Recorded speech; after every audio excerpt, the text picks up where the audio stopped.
Let's dive right into this. Welcome back to Iron Financial, the explainer where we help you forge a stronger, more resilient portfolio and cut straight through all that everyday market weakness. I'm your lead analyst, and as always, sitting right across from me is our resident market skeptic. And today we are looking at an absolute masterclass in market whiplash. We're talking about Planet Fitness and their Q1 2026 earnings report. If you've been following this one, you know exactly what I mean. We are talking about a massive, heavy-lifting revenue beat on one side of the ledger, literally blowing past expectations with huge top-line cash flow.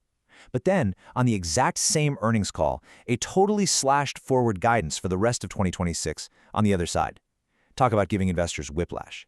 For those of you managing your own positions out there, forging a solid portfolio requires knowing the crucial difference between a temporary stress fracture and a crumbling, rotting foundation. Skeptic here, and thanks for having me. Because let's be totally real for a second. When you see a company beat the top line but then completely gut their own forward outlook, the alarm bells absolutely start ringing in your head. You have to ask yourself, is this just hype, or is the underlying business actually real? You look at this kind of drastic whiplash, and you really have to wonder if the high-value, low-price gym model is finally hitting a structural wall. Are people just done with it? We need to lift the hood, get our hands dirty, and drill directly into the raw data today. Which brings us to the ultimate question for today's explainer. Is Planet Fitness currently a buying opportunity, or is it a massive trap? A lot of retail investors out there, they see a sharp dip in a well-known stock, a household name, and they just automatically assume it's a discount buying opportunity. They think, oh, it's on sale, let's load up. But we do not operate on gut feelings or blind hope here at Iron Financial. I want to know if this business model is fundamentally broken, or if this is just a temporary dip in the steel market, so to speak. Analysts jumping back in here, and you are spot on. To answer that, we can't just stare at the stock ticker all day. We have to gauge the actual structural integrity of the asset. And before we go any further, let's be explicitly clear about what a value trap actually is, just so we're all on the same page. A value trap is a stock that looks cheap because it's trading at low valuation metrics, but it is cheap for a very specific reason. The underlying business is permanently deteriorating. It's basically a falling knife. We are going to stress test their revenue, their margins, their debt load, and even their long-term risk reports to find out if that's the case here with Planet Fitness. So the absolute crucial point for us today is separating the backwards-looking performance from the forward-looking guidance. So to really understand where we're going, we need to look at where we've been. Let's start by looking at the heavy lifting they accomplished in the first quarter of 2026. This is the backwards-looking data, the foundation that the rest of the year is theoretically built upon. To understand the structural integrity of this company, you have to respect the sheer scale of what they've built. You simply don't get to nearly 3,000 global locations without knowing how to pour solid concrete.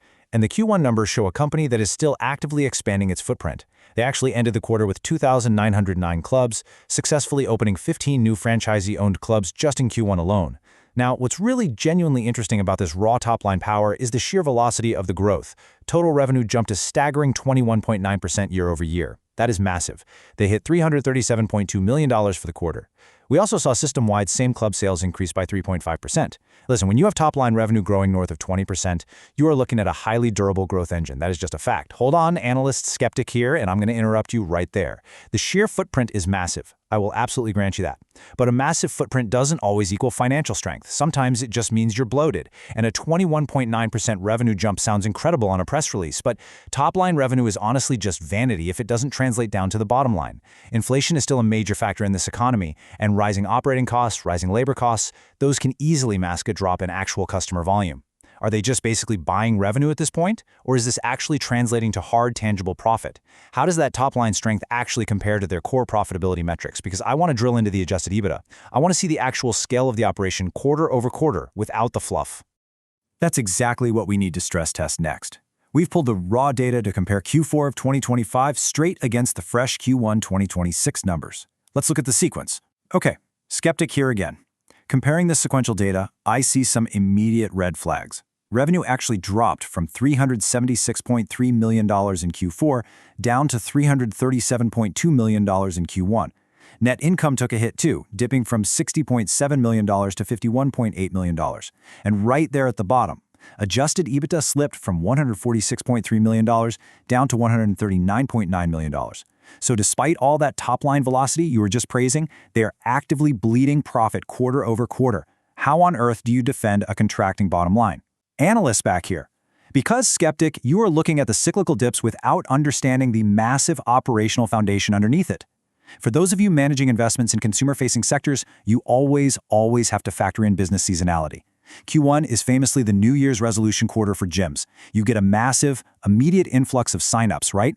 Everyone wants to get in shape in January, but you also have extremely high marketing spend to acquire all those new members. By the end of Q1 and bleeding into Q2, you see a natural settling phase.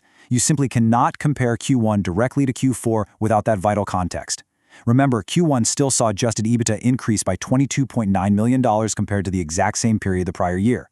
More importantly, look at the system-wide sales metric. That tracks the raw volume across all franchise and corporate clubs. That metric actually increased from $1.3 billion in Q4 to $1.4 billion in Q1. They are operating with a colossal 21.5 million membership base.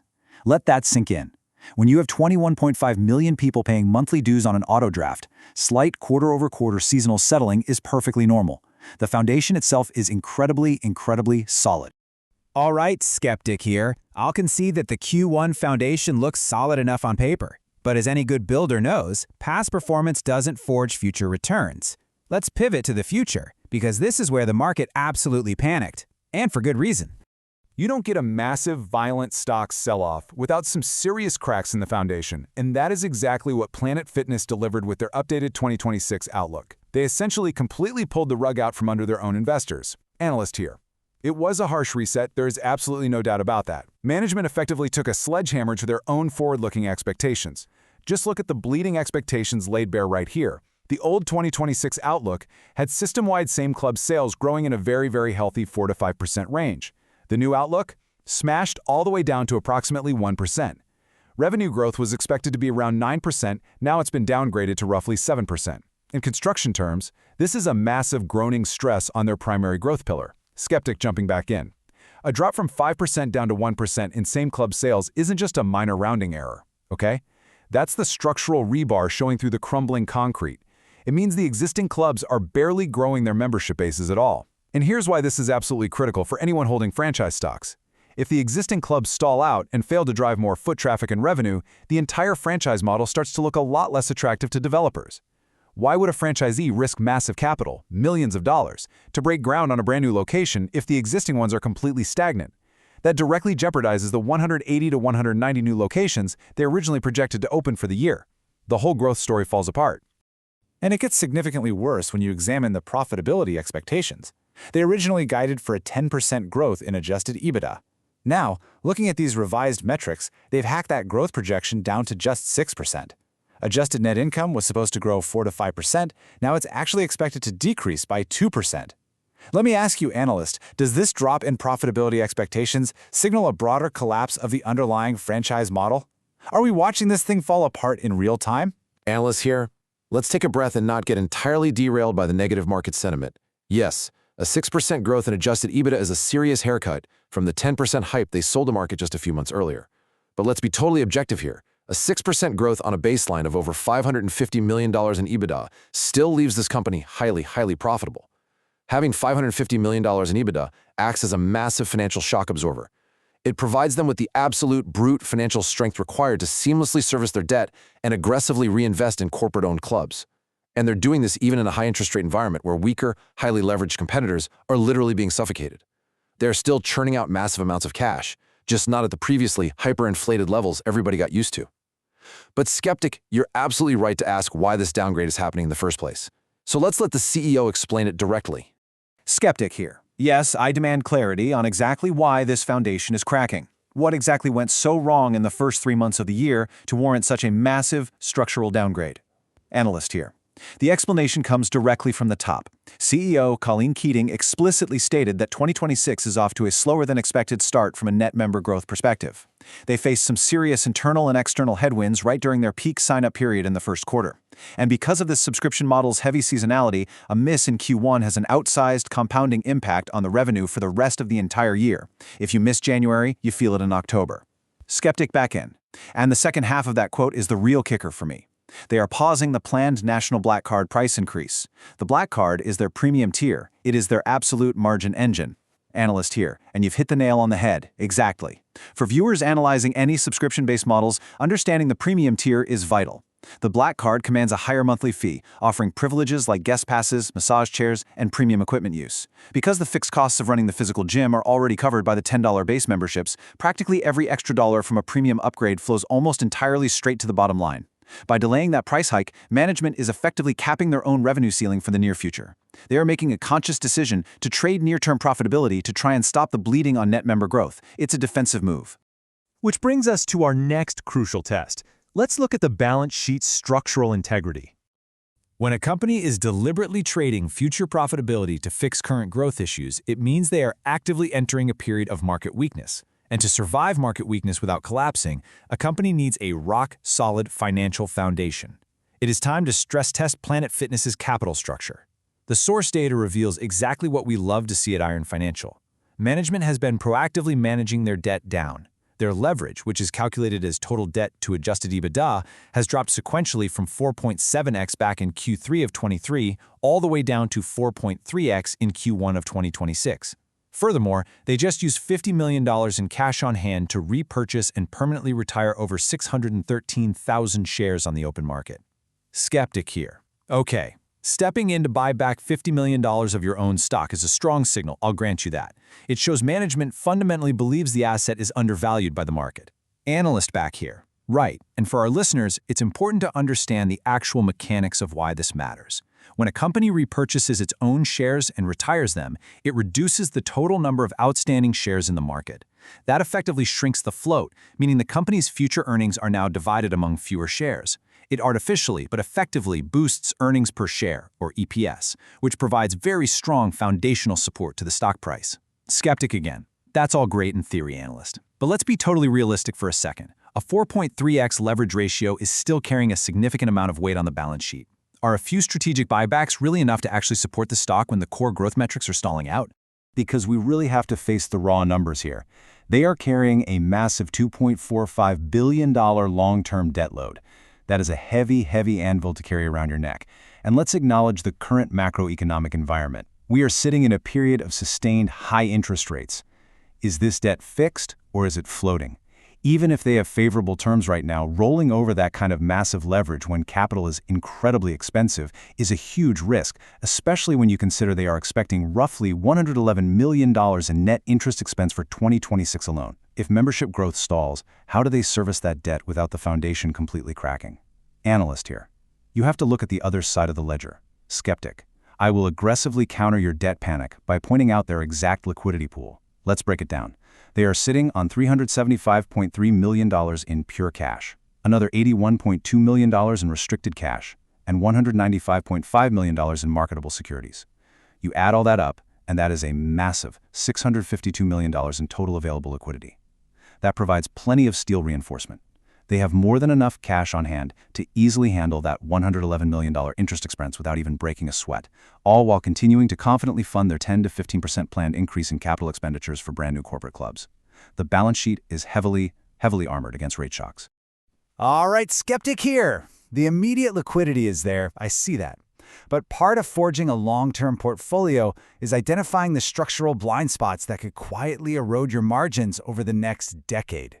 And for heavy brick-and-mortar operations like this, that means looking at their 2025 climate resilience summary. Do environmental transition risks pose a legitimate numerical threat to their long-term operating costs? We need to look at the regulatory and physical headwinds. Analyst here. It's a highly practical question.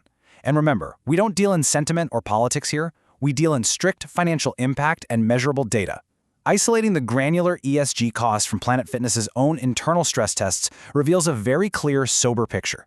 If a national carbon tax of $15 to $35 per ton is actually implemented, it could increase their operating costs by up to $5.1 million by the year 2053. Rising temperatures increasing their physical cooling demand, basically running the AC more across their facilities, could add roughly $1 million in electricity expenses. And an acute event, like a flood or fire at a high-risk location, carries an estimated $1.58 million in fixed asset loss. Skeptic here? Okay, $1 million here, $5 million there. It adds up over time. But honestly, when you put it in perspective, analysts back in. Exactly. You have to compare these single-digit million-dollar risks against the massive $337 million in quarterly revenue they just posted.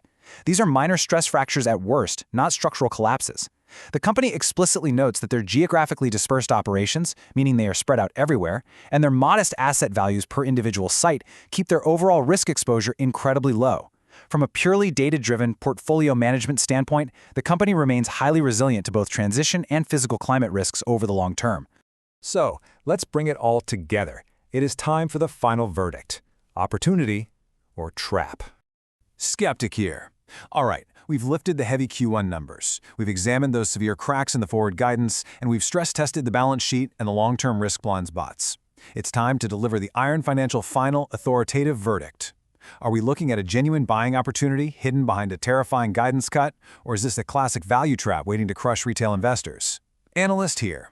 We've weighed the raw horsepower of their $1.4 billion in system-wide quarterly sales against the harsh reality of slowing net member joins. Here is the Iron Financial verdict. Planet Fitness is a structurally sound asset currently undergoing foundational repairs. For those of you looking to forge a resilient portfolio, the major takeaway here is that you absolutely cannot let a temporary shift in growth completely blind you to underlying massive cash generation. The /2026 guidance is undeniably a clear, heavy headwind. But you cannot ignore the sheer strength of a 21.5 million membership base paying monthly dues. You cannot ignore a leverage ratio actively being managed down to 4.3x, and you certainly cannot ignore a fortress-like liquidity pool of $652 million.